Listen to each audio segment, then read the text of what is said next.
பஞ்சபூதங்களை ரொம்ப முக்கியத்துவம் கொடுக்குறாங்க. நம்மளுடைய மனிதனை தூய்மைப்படுத்துவதே இந்த பஞ்சபூதங்கள் தான் அப்படின்னு சொல்கிறாங்க. இந்த பஞ்சபூதத்தில் ரொம்ப முதன்மையாக அவர்கள் வைக்கிறது நெருப்பை தான் அவங்க வைக்கிறாங்க. இன்னும் சொல்லப்போனால் இந்த நெருப்பு தான் இந்த பிரபஞ்சத்துக்கே அடிப்படை அப்படின்னும் அவங்க அறிவியல் பூர்வமாகவும் சொன்னாங்க. இப்போ உதாரணத்துக்கு பார்த்தோம் அப்படின்னா இந்த ஆக்சிஜன் அப்படிங்கிறது பிராணவாயு, ஹைட்ரஜன் அப்படிங்கிறது எரிவாயு.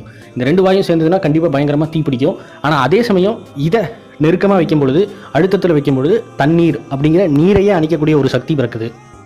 இவங்களுக்கு இதெல்லாம் தெரியல. ஆனால் இருந்தாலும் நெருப்பு அப்படிங்கிறதா எல்லாத்துக்குமே அடிப்படை அப்படிங்கிறது இவங்களுடைய கோட்பாடு. இன்னைக்கு எல்லா ஜெரஸ்ட்ரினிஸ் கோயிலுடைய கர்ப்பகரத்திலையும் நெருப்பு விடாமல் எரிஞ்சுக்கிட்டே இருக்கும். இந்த நெருப்பினுடைய மூலமே தங்களுடைய இறைத்தூதரான ஜரதூஸ்ரருக்கு இறைவன் கொடுத்த நெருப்பு தான் அப்படின்னு சொல்கிறாங்க. கிட்டத்தட்ட 4000 வருடங்களாக இறைவன் கொடுத்த நெருப்பு தான் அப்படின்னு சொல்கிறாங்க. கிட்டத்தட்ட 4000 வருடங்களாக இந்த நெருப்பு அணையாமல் எங்களுடைய கோயில்களில் எரிந்து கொண்டே இருக்கிறது. புது கோயில் கட்டும்பொழுதும் இதிலிருந்து ஒரு நெருப்பு துண்டை எடுத்து அங்கே போவோம். ஸோ ஹோமம் வளர்த்துவது அதே மாதிரி இன்னும் 4000 ஆண்டுகளுக்கு முன்பிலிருந்தே இப்படி எரிஞ்சுக்கிட்டே இருக்குது அப்படின்னு சொல்கிறாங்க. இதுவும் பார்த்தீங்கன்னா சனாதன தர்மத்தில் ஆரியர்களுடைய அடிப்படை கோட்பாடே நெருப்பில் மூலமாக ஹோமம் வளர்த்துவது. அதே மாதிரி யூதர்களுக்கும் அக்னி பலி செலுத்துறது குர்பான் ஹோலா அப்படின்னு சொல்லுவாங்க. அந்த குர்பான் ஹோலா ரொம்ப ரொம்ப அடிப்படையான ஒரு முக்கியமான ஒரு கோட்பாடாக இருந்தது. ஆனால் ஒரு சின்ன வித்தியாசம், இவங்க அந்த நெருப்பில் பலியெல்லாம் எதுவும் செலுத்துறதில்ல. விலங்கு பலியை இவங்க தடை செய்கிறாங்க. அதே சமயம் அந்த இந்துக்கள் எப்படி அந்த ஆரத்தி தீப ஆராதனை செஞ்சுட்டு அந்த நெருப்பு ஆரத்தி எடுத்துகிட்டு வரும்போது அதை தொட்டு தங்களோட கண்ணில் வைக்கிறாங்களோ அதே மாதிரி இவங்களும் அந்த நெருப்பை தொட்டு கண்ணில் வைப்பாங்க. அதே மாதிரி அனைவருக்கும் வணக்கம். இன்னைக்கு நம்ம எல்லா இந்துக்களும் மேற்கொள்ள வேண்டிய யாகங்கள் அப்படிங்கிற தலைப்பிலிருந்து சில தகவல்களை பார்ப்போம். யாகம் அப்படிங்கிறதுக்கு யஜ்ஞம் அல்லது வேள்வி அப்படின்னு மற்ற பெயர்களும் இருக்குது. யாகம் என்றால் தியாகம், வழிபாடு, கொடுத்தல் அல்லது மரியாதை செலுத்துதல் அப்படின்னும் பொருள்படுது. பொதுவாக யாகங்கள் அப்படிங்கிறது அக்னி குண்டத்தில் நெய் முதலிய பொருட்களை போட்டு மந்திரங்களை உச்சரித்து இறைவனை வழிபடுறது அல்லது தேவர்களை வழிபடுறது தான் யாகம் அப்படின்னு கருதப்படுது. ஆனால் நம்மளுடைய சாந்தோக்கிய உபநிஷத்தில் யாகம்ங்கிறதுக்கு மற்றொரு பொருள் கூறப்பட்டிருக்கு.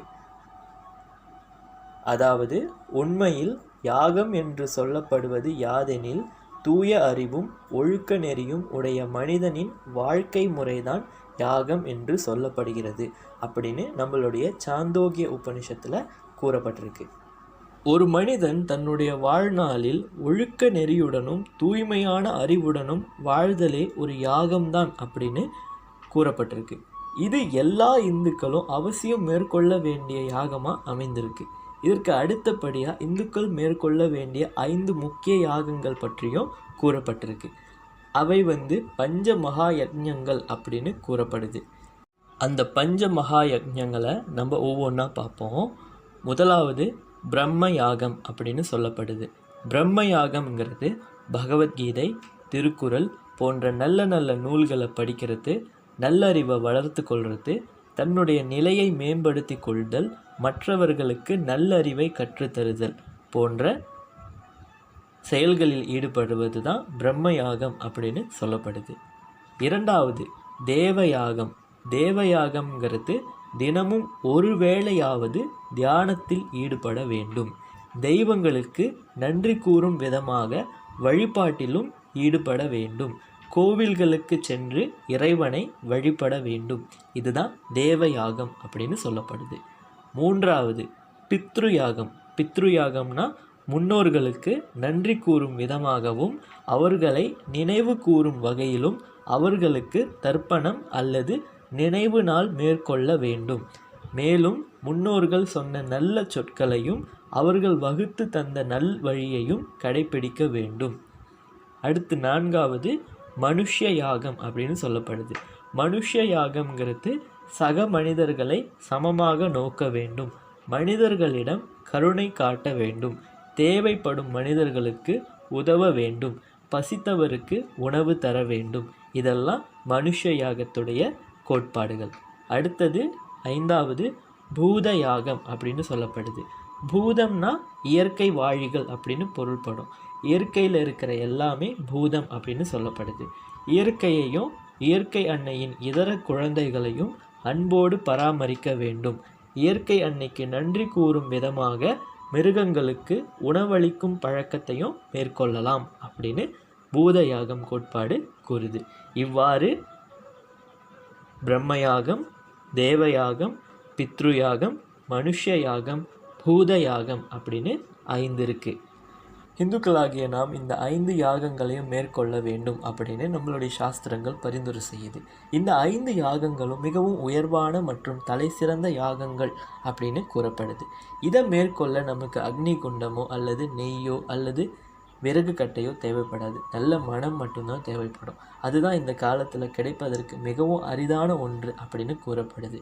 எனவே பஞ்சமகா யஜ்ஞங்கள் சொல்லப்படுற பிரம்மயாகம், தேவயாகம், பித்ருயாகம், மனுஷ யாகம் மற்றும் பூத யாகம், இந்த 5 யாகங்களையும் நம்ம வாழ்க்கையில் எப்போதும் நம்ம பயிற்சி செய்து இறைவனுடைய நல் ஆசியை பெறுவோம்.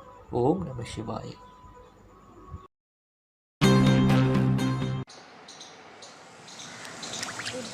A ritual before entering a sacred place.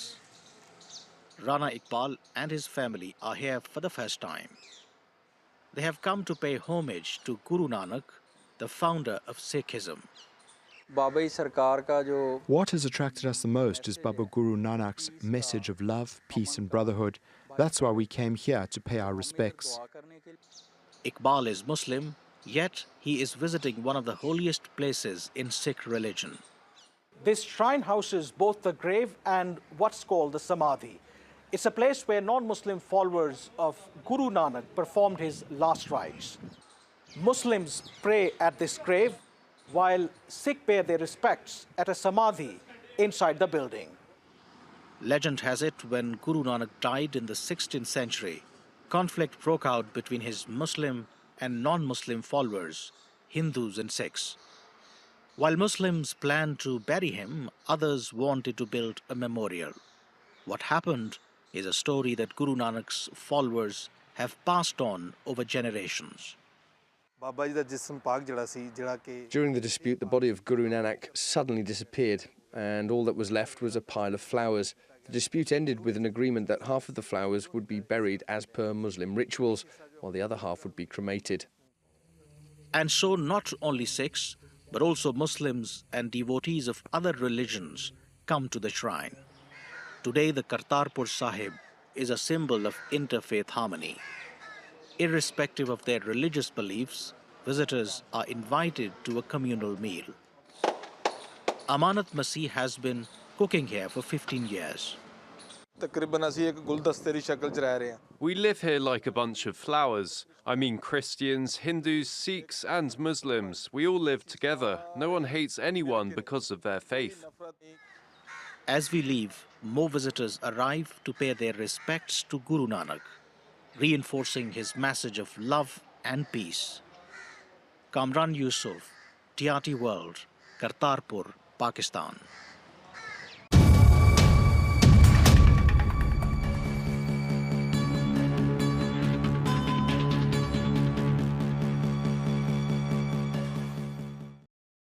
In a mystical forest lived a virtuous couple, Savitri and Satyavan. Savitri, known for her unwavering love, had chosen Satyavan as her husband, despite knowing that he had only 1 year to live. On the fateful day, Yama, the god of death, arrived to claim Satyavan's soul. Determined to be with her beloved, Savitri followed Yama into the depths of the underworld. During the journey, Savitri and Yama engaged in a remarkable conversation about righteousness and duty. Yama was so impressed by Savitri's wisdom and devotion that he offered her a wish. Savitri cleverly asked for a son with Satyavan.